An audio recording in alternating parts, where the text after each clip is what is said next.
The stock market just ended its longest winning streak in 2 years for a total of 8 days, as Jerome Powell's comments in a speech today showed that he's still a little bit hawkish, although it seemed like he's not going to raise rates in the December meeting.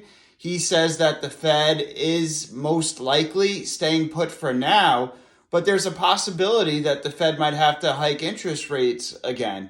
And this really spooked the markets a little bit because the markets were starting to think the Fed is really done, but Jerome Powell is trying to keep both options open, that if inflation and economic growth reaccelerates, he would like to hike again.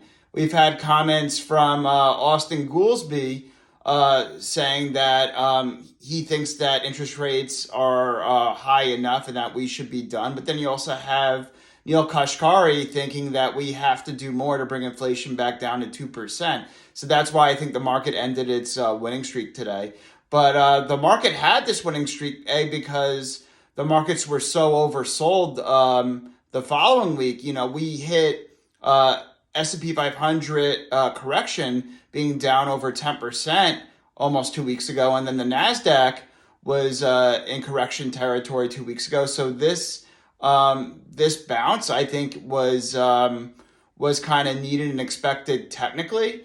Honestly, right now, I think we're due for a little pause. It was good to see the 10-year bond yield drop to about 4.63%. And it's good to see that oil prices drop below $80 to $75. And I think that's partly why the markets did so well over the past 8 days. But right now, I think the market is due for a little breather considering how far the market has come over the past 8 days. I think the markets right now will consolidate and trade sideways until next week's CPI inflation report for October. Once we have clarity for that, I think that'll be the next leg up for the markets. I honestly think that inflation report will be pretty good because oil and gas prices dropped considerably in October. So I think that'll likely bring core inflation closer to the 3% level again. Maybe I wouldn't even be surprised in the high 2%, so although that's wishful thinking, we have to see.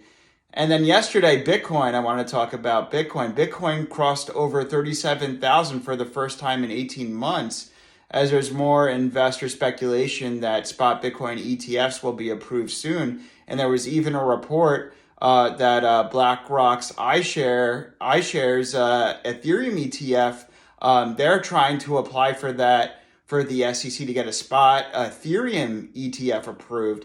And I think BlackRock only submits things when they're confident they'll be accepted. They have a really strong track record in that. So the fact that BlackRock filed an Ethereum spot ETF, those two, that combined with more speculation that the Bitcoin spot ETFs will be approved, really sent pretty much created a bounce in the crypto markets. And Ethereum also crossed over $2,000. So this is good to see. And I wouldn't be surprised if Bitcoin spot ETFs get approved before January. I would say there's about a 95% chance.